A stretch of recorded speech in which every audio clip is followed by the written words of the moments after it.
Hello everyone, welcome to BPSC Concept वाला। I am Rahul and this is your Confidence Booster Series. Today is day 9। आज 9वां दिन है confidence booster series का। आप सबको पता है कि 7 बजे ये वीडियो जाएगा। उससे आधे घंटे पहले, हाफ एन आवर पहले 6:30 में जो हमारा ग्रुप है बीपीएससी कॉन्सेप्ट वाला, उस चैनल में ये पीडीएफ जाता है जहाँ पे आप क्वेश्चन अटैम्प्ट करेंगे। अटैम्प्ट करने के बाद जब वीडियो देखेंगे तो कमेंट बॉक्स में इसका आप स्कोर ऑनेस्टी से जवाब देंगे कि कितना स्कोर आप कर रहे हैं। ठीक है। सो बिना देर के हुए हम आज पहले क्वेश्चन पे आते हैं। हमारा आज का पहला क्वेश्चन है कि चूज़ द इनकरेक्ट ऑप्शन। गलत ऑप्शन को चूज करना है, गलत विकल्प को चुनना है। तो सबसे पहले हमारा क्या करना है, हम इनकरेक्ट जो है उसको या तो बॉक्स में या उसको सर्कल कर देंगे ताकि आपको ध्यान में रहे कि इनकरेक्ट ऑप्शन को ही चूज करना है। पहला, शिक्षा, कल्पा, निरुक्ता, छंदा। तो ये सब सुन के क्या आपको दिमाग में कुछ आ रहा है कि ये सवाल आया कहाँ से है? तो आपको ये समझ में आ गया हो कि ये जो सवाल है वो एंशिएंट इंडिया से है ना। एंशिएंट इंडिया से है। और एंशिएंट इंडिया में भी कहाँ से है? वैदिक लिटरेचर से सवाल जो है कहाँ से है? वैदिक लिटरेचर से।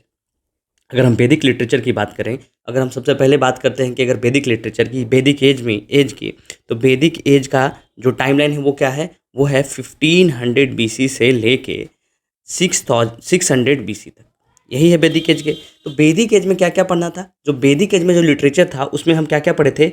4 वेद, है ना। 4 वेद में कौन कौन सा? पहला आपका ऋग्वेद, दूसरा आपका सामवेद, तीसरा आपका यजुर्वेद और चौथा जो है वो है अथर्ववेद।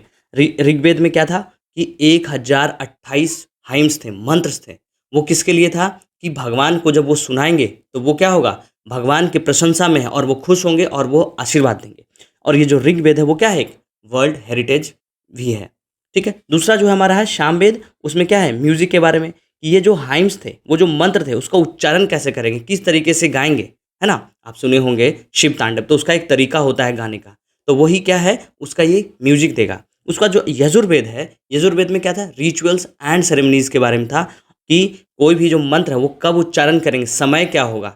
ठीक है। और जो अथर्ववेद है वो क्या था?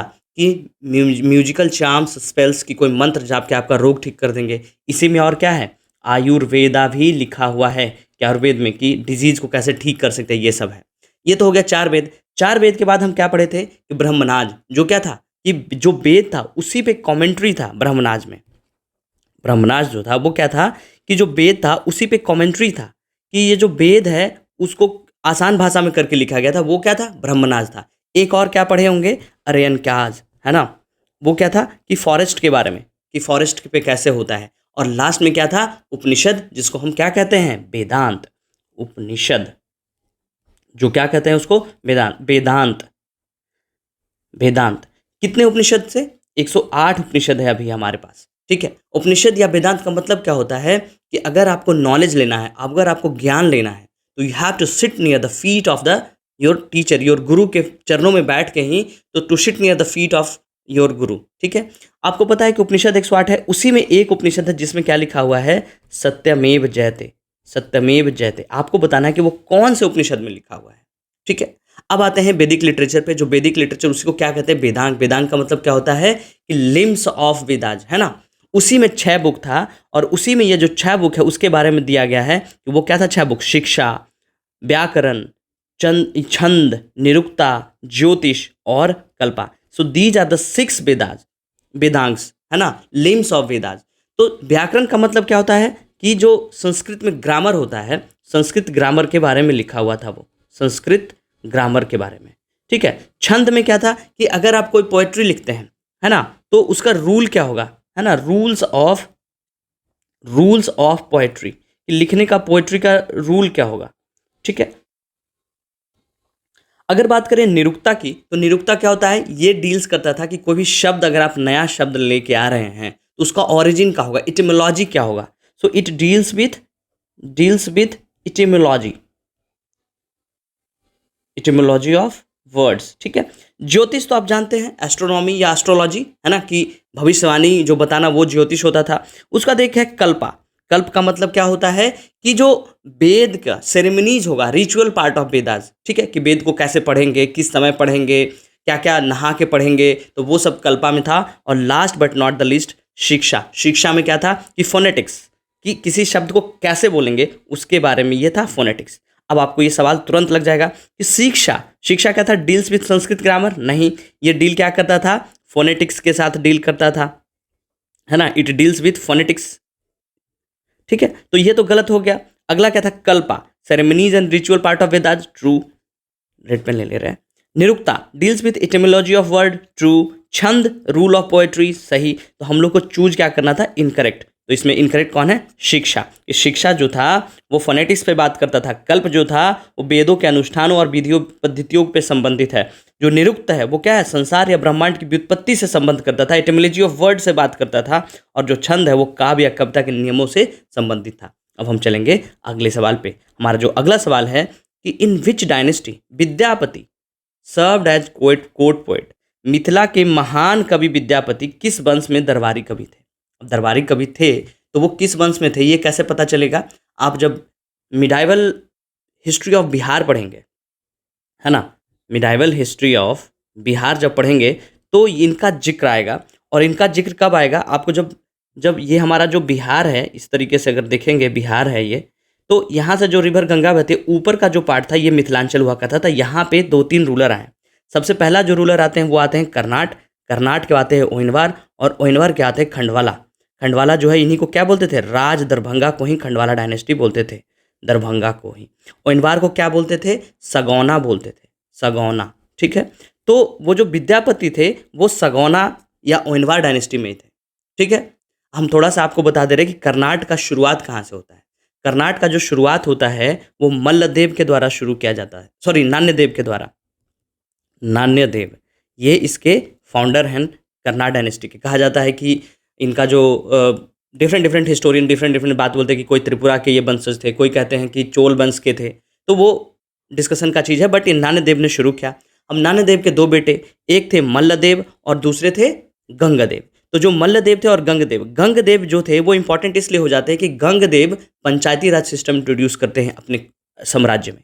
ठीक है, गंगदेव के 2 लड़के थे, एक थे नरसिंह देव और एक थे राम सिंह देव। तो नरसिंह देव के समय में क्या हुआ था, नरसिंह देव के समय में बख्तियार खिलजी जो है बिहार में मिथिला रेंजर पे अटैक किया था।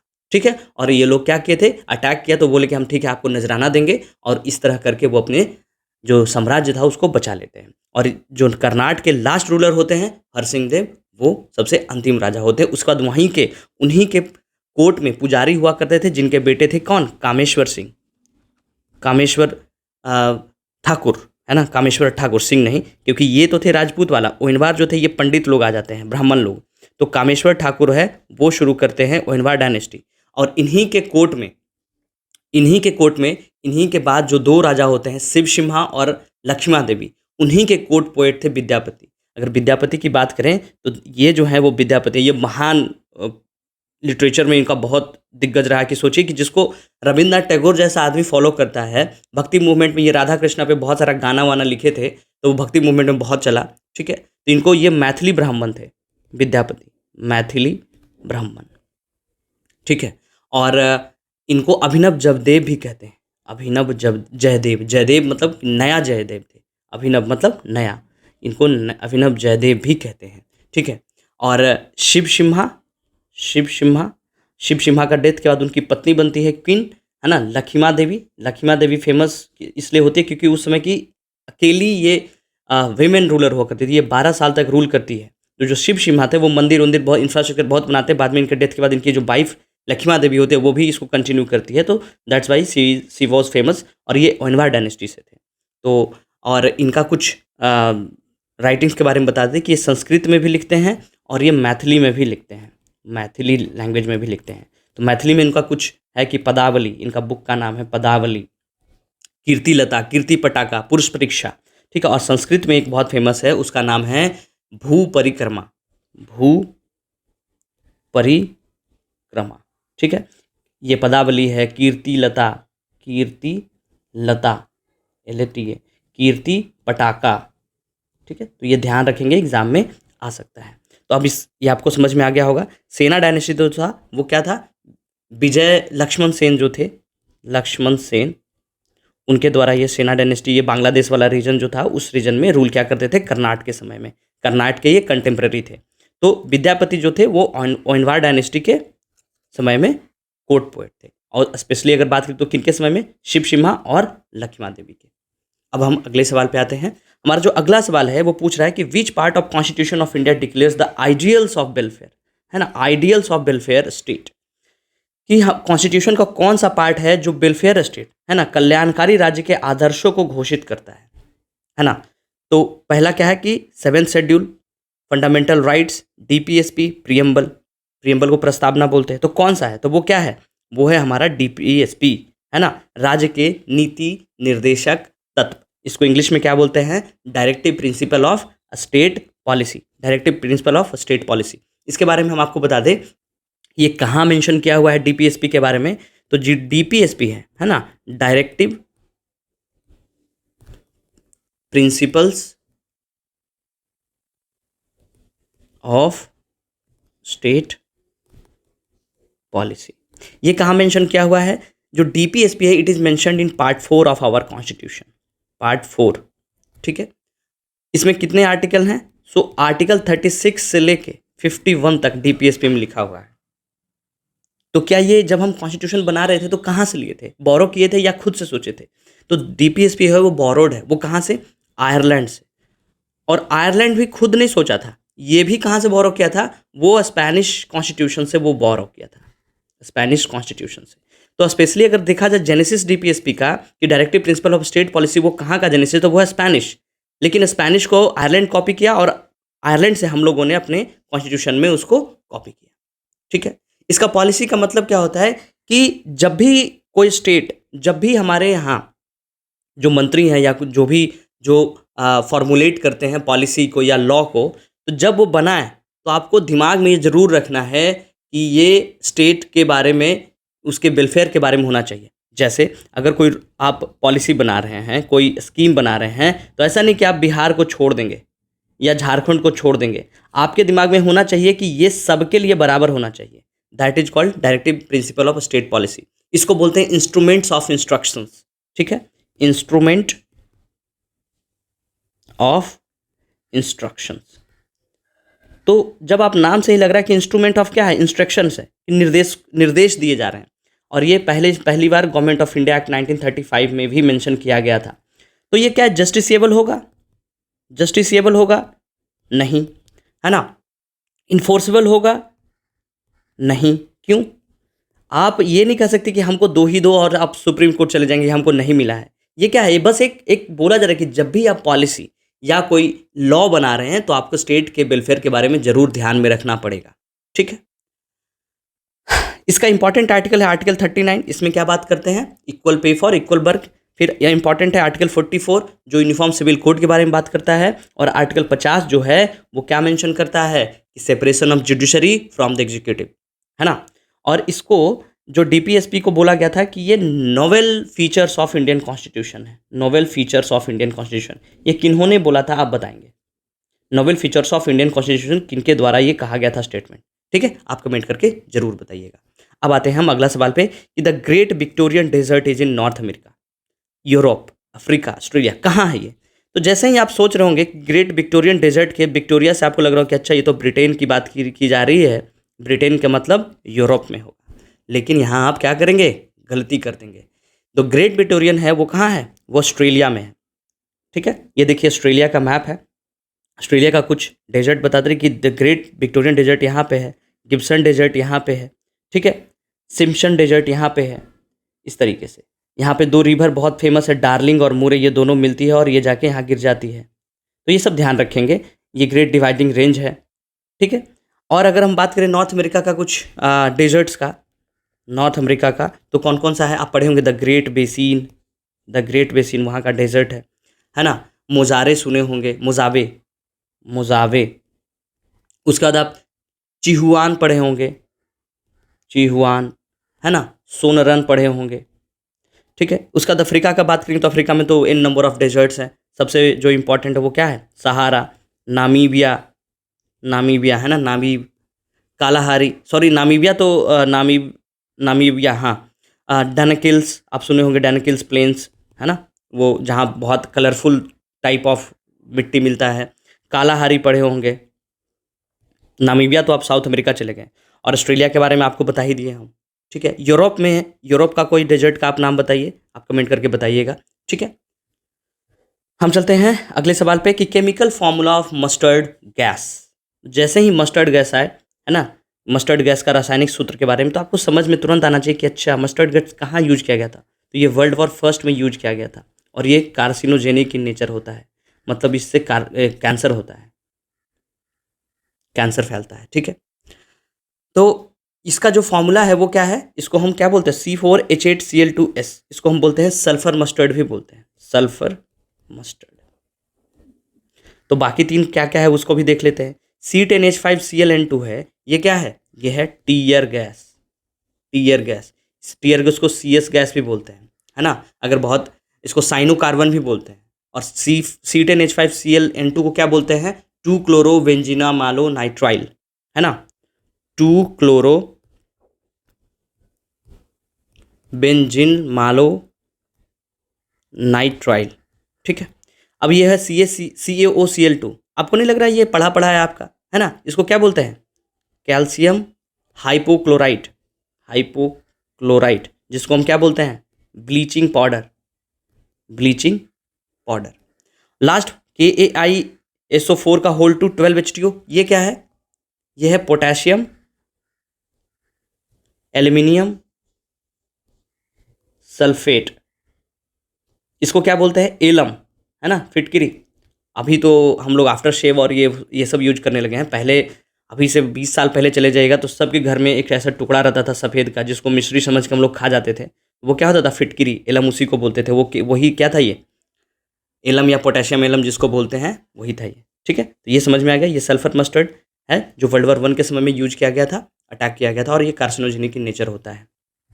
अगला सवाल जो है, according to Bihar budget 2025 what is the state share in central taxes. Central taxes में बिहार का शेयर कितना है, मतलब जीएसटी जो कलेक्ट हुआ, तो जो जीएसटी कलेक्ट हुआ आपको पता है उसमें एक होता है स्टेट का भी भाग, है ना, इस जीएसटी, उसमें बिहार का क्या शेयर है, वो है 17.58। आपको हम दिखा दे रहे हैं कि जो मनी है बिहार में वो कहाँ से आता है। तो ये देखेंगे, अगर मान लिया जाए 1 रुपया अगर कहाँ से आ रहा है, तो 1 रुपया अगर है तो उसमें टुकड़ा टुकड़ा देखेंगे कहाँ से आ रहा है, तो 17.21% देखेंगे तो वो सेंटर क्या कर रहा है, ग्रांट दे रहा है हमें कि लो भाई तुम गरीब राज्य हो तो तुमको हम पैसा ऐसे ही दे रहे हैं। 2.59 जो है वो टैक्स के अलावा आमदनी है, जैसे स्टेट जो है वो टैक्स लेती है, उसके अलावा जो आमदनी आ जाती है कुछ कुछ उसका इंफ्रास्ट्रक्चर से, ये सब वो है।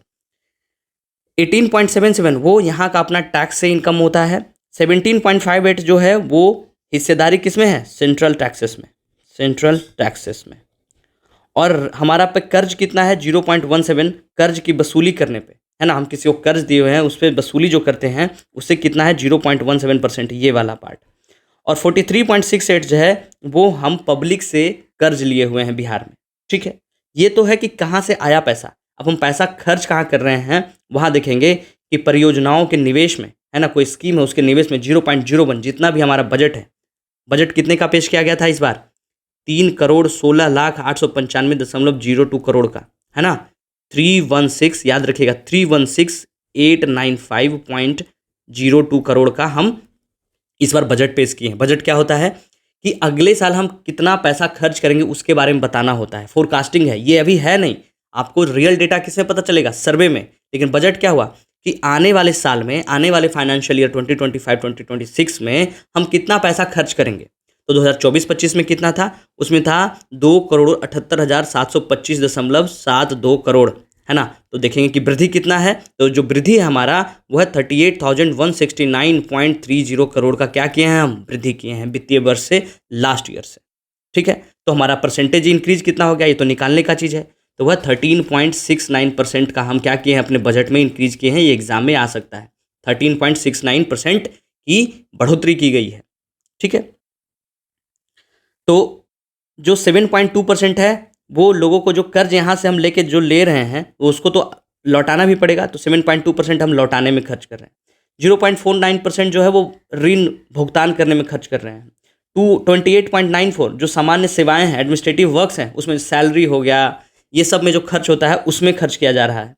39.80 जो सामायिक वेलफेयर स्टेट्स जो जो आपको साइकिल के लिए पैसा मिल जा रहा है, स्कॉलरशिप के लिए पैसा मिल जाए, उसमें खर्च है। और 23.58 जो है वो इकोनॉमिकल सेवाओं में खर्च किया जाता है। तो आपको समझ में आ गया होगा कि पैसा कहाँ से आ रहा है और कहाँ जा रहा है। ठीक है, तो इसमें क्या हो जाएगा 17.58। जो 43.68 है, आपको बताएं कि 43.68 आम लोगों से कर्ज है। ठीक है, 18.77 टैक्स से आमदनी है। तो ये जो भी डेटा है वो बहुत रिलेवेंट डेटा दिया गया था। अगला सवाल जो है, which of the following river या रिवर्स आर वेस्ट फ्लोइंग। आपको पता है 3-4 ही रिवर है जो वेस्ट फ्लोइंग है, वो भी कहाँ पे, गल्फ ऑफ खंबात में जो सब गिरता है। नर्मदा भी है, तापी भी है और माही भी है। इसका मतलब इसका आंसर जो होगा ऑल ऑफ द अबव होगा। ठीक है, जो नर्मदा और तापी और ये सब जो रिवर है वो आप इसमें देखेंगे कि ये जो हमारा ये एरिया है, येलो ग्लास बना दे रहे हैं, येलो पे विजिबिलिटी ज़्यादा रहेगा। ठीक है, तो ये जो हमारा एरिया है, तो यहीं पे देखेंगे कि ऊपर में क्या है, ऊपर में हमारा क्या है, ऊपर में विंध्या है, नीचे में क्या है, ये विंध्या है, यहाँ पे सतपुरा है। यहीं से नर्मदा रिवर निकलती है और यहाँ पे आके गिरेगी। ठीक है, यहाँ पे क्या है, साबरमती, साबरमती, उसके बाद साबरमती के बाद ये आपका नर्मदा, नर्मदा, तापी और माही। यही 3-4 रिवर जो है वो क्या है, बेस्ट फ्लोइंग रिवर है। और ये क्या बनाती है, एस्चुरीज बनाती है। ठीक है, नर्मदा जो है वो क्या हमारा रिफ्ट वैली है, 2 वैली के बीच में। इसमें मतलब इसमें इरोजन बहुत कम होगा। ठीक है, रिफ्ट वैली है। और इसमें जो माही रिवर है, ये जो माही रिवर है, आप पढ़े होंगे कि माही रिवर जो है ट्रॉपिक ऑफ कैंसर जो है हमारा, जो इंडिया से पास करता है ट्रॉपिक ऑफ कैंसर, इसको 2 बार कट करती है। ये निकलती कहाँ से, ये विंध्यन रेंज से निकलती है, विंध्यन रेंज से निकली है ना, और एक बार काटी। ठीक है, फिर वो राजस्थान एरिया में गई और फिर दूसरी बार काट के वो गल्फ ऑफ खंबात में जाके फॉल करती है। आपको क्या बताना है कि ट्रॉपिक ऑफ कैंसर कौन कौन से स्टेट में, कितने स्टेट से क्रॉस करती है, और उस स्टेट का नाम आपको कमेंट करके बताना है। ठीक है, अगला सवाल कि Dhupgarh, Dhupgarh is the highest peak of which mountain range. कि कौन से पर्वतमाला की सबसे ऊंची शिखर जिसका नाम धूपगढ़ है। अरावली नहीं, अरावली का जो ऊपर सबसे हाईएस्ट है उसका नाम क्या है, अरावली का हाईएस्ट पीक का नाम क्या है, गुरु शिखर, गुरु शिखर। ये कहाँ है, माउंट आबू में। माउंट आबू कहाँ है, राजस्थान में पड़ता है। माउंट आबू जस्ट क्रॉस करिएगा, गुजरात में आ जाइएगा। सतपुड़ा में है, हाँ सतपुड़ा है, इसका क्या है, सतपुड़ा में ही है ये। ठीक है, विंध्यन, नीलगिरी नहीं। ठीक है, तो हम देख लेंगे थोड़ा सा जल्दी जल्दी में, ये पूरा जो है हमारा माउंटेन सिस्टम है। तो यहाँ पे जो ये देख रहे होंगे, ये हम आपको हाइलाइटर से ये इससे दिखाते हैं। ये जो है ये विंध्यन रेंज है। ठीक है, विंध्यन रेंज, और नीचे वाला जो है सतपुड़ा है। तो ये ध्यान रखिएगा कि ऊपर में विंध्यन रेंज है और नीचे में जो है वो क्या है, सतपुड़ा है। ठीक है, और यहीं पे है क्या, महादेव हिल्स, और महादेव हिल्स पे ही क्या है, जो हमारा धूपगढ़ है। धूपगढ़ जो है वो हाईएस्ट पीक ऑफ सतपुड़ा है। उसके बाद देखेंगे कि यहाँ सतमला, ये महाराष्ट्र में आ जाएंगे। हरिश्चंद्र रेंज, अजंता, बालाघाट, और महाराष्ट्र का हाईएस्ट पीक क्या है, कलसूबाई, कलसूबाई। ठीक है, उसके बाद नीचे आ जाएंगे है ना, शेषाचलम, नीलगिरी, दोदाबेता, अनाईमली, अनाईमुड़ी, कांडवम है ना। उसके बाद फिर यहाँ से ये पूरा क्या हो गया, वेस्टर्न घाट का। यहाँ से ईस्टर्न घाट का आप शुरू करेंगे तो वरुष्पद, पालनी या पलानी जो भी बोलते हैं, शुरुमला, पंचईमलई, शेबरवाई, जाबड़ी, नागरी, पालकोंडा, वेनुकोंडा, नलमला, और नॉर्दर्न सरकार, ये जो उड़ीसा वाला कोस्ट वाला है उसको बोलते हैं। ठीक है, उसका उड़ीसा है गरहाट और नयगढ़। ठीक है, उसका थोड़ा सा यहाँ पे आएंगे तो रामगढ़ हिल्स, राजमहल हिल्स। राजमहल हिल्स जो है कौन कौन स्टेट में है, तो बिहार में है, उसके बाद झारखंड में है और वेस्ट बंगाल में है। तो ये ध्यान रखेंगे। ठीक है, उसका सोनपार हिल्स, और ये विंध्यन लैंड, यहीं से यहाँ पे क्या है, अमरकंटक हो, जहाँ से सोनिया निकल के गंगा में मिलेगी। तो धूपगढ़ कहाँ का है सबसे हाईएस्ट पिक, सतपुरा का, और वो कौन से, महादेव हिल्स पे। ठीक है, अगला सवाल हमारा कि कोलोन, कोलोन जो है इज द पार्ट ऑफ। अब जैसे ही कोलोन आएगा आपको समझ में आ रहा हो कि ये तो बायो का सवाल आ गया है ना। तो कोलोन दिखेंगे वो किसका पार्ट है, स्मॉल इंटेस्टाइन का, लार्ज इंटेस्टाइन का। तो ये किसका है, लार्ज इंटेस्टाइन का पार्ट है कोलोन। ये क्या आ गया, colon is the part of large intestine. Pen कहाँ गया, लार्ज इंटेस्टाइन। आपको हम फटाफट बता दे रहे हैं। जो एलिमेंट्री कैनाल है, एलिमेंट्री कैनाल में क्या क्या आएगा, माउथ आएगा। उसके बाद माउथ के बाद देखेंगे, माउथ में क्या होता है, स्लैबरी ग्लैंड होता है। उसके बाद फेरनेक्स, आइसोफिगस होते हुए स्टमक पे आ जाएंगे, और स्टमक के बाद क्या आ जाएगा हमारा, स्मॉल इंटेस्टाइन और लार्ज इंटेस्टाइन। स्मॉल इंटेस्टाइन जो है वो क्यों बोला जाता है स्मॉल, क्योंकि उसका जो रेडियस देखेंगे ना उसके हिसाब से बोला जाता है। अगर लंबाई देखेंगे तो ये करीब करीब 7.5 मीटर का होता है ना। तो बोलेंगे ये तो बहुत लंबा है, लेकिन नाम क्या है, उल्टा है। तो ये ध्यान रखेंगे। इसमें 3 पार्ट होता है, डोडियम, जेजुनम और इलियम। तो जो डेडेनम है वो क्या होता है, स्मॉलेस्ट होता है, 3 पार्ट में होता है स्मॉल इंटेस्टाइन। जो जेजुनम है वो क्या है, मीडियम सबसे बीच वाला, और इलेनम जो है वो क्या है, इलियम, वो है longest part of small intestine. इसी तरीके से लार्ज इंटेस्टाइन में 3 हो जाएगा, क्या होगा, कैजियम होगा, उसके बाद कोलॉन होगा, और कोलॉन के बाद होगा रेक्टम। ये देखेंगे, ये है रेक्टम, ये है कोलॉन पूरा। तो जो कोलॉन है हमारा वो क्या होता है, लॉन्गेस्ट होता है लार्जेस्ट इंटेस्टाइन में, यही पूछा गया था। और जो लार्ज इंटेस्टाइन है वो 1.5 मीटर का ही होता है, लेकिन इसका क्या है, ये देखिए चौड़ाई जो है वो ज़्यादा है, रेडियस ज़्यादा है, that's why it is large intestine. और ये जो पतला वाला होता है वो क्या होता है, स्मॉल इंटेस्टाइन, लेकिन ये 7.5 मीटर लंबा होता है और ये 1.5 मीटर लंबा होता है। तो जो कोलोन है वो पार्ट किसका है, लार्ज इंटेस्टाइन का। लीवर क्या होता है, सबसे हेवीएस्ट ऑर्गन है हमारा, सबसे भारी होता है। स्टमक में तो आपको पता है HCl वगैरह होता है। अगला सवाल जो है और आज का लास्ट सवाल है वो क्या, which enzyme help in protein digestion. Protein क्या होता है, long chain of amino acid, है ना, अमीनो एसिड का ही चेन को हम क्या कहते हैं, प्रोटीन। तो अमीनो एसिड को डाइजेस्ट करने में कौन सा एंजाइम का हेल्प होता है। पहला ऑप्शन है हमारा माल्टोज। माल्टोज जो आप नाम सुने होंगे, ये क्या है, ये जो स्टार्च को पचाता है, मतलब ये पॉलीसेक्राइड को कन्वर्ट करके किस में बना देता है, ग्लूकोज में, मतलब ये तो एनर्जी देता है, ये प्रोटीन से रिलेटेड नहीं है।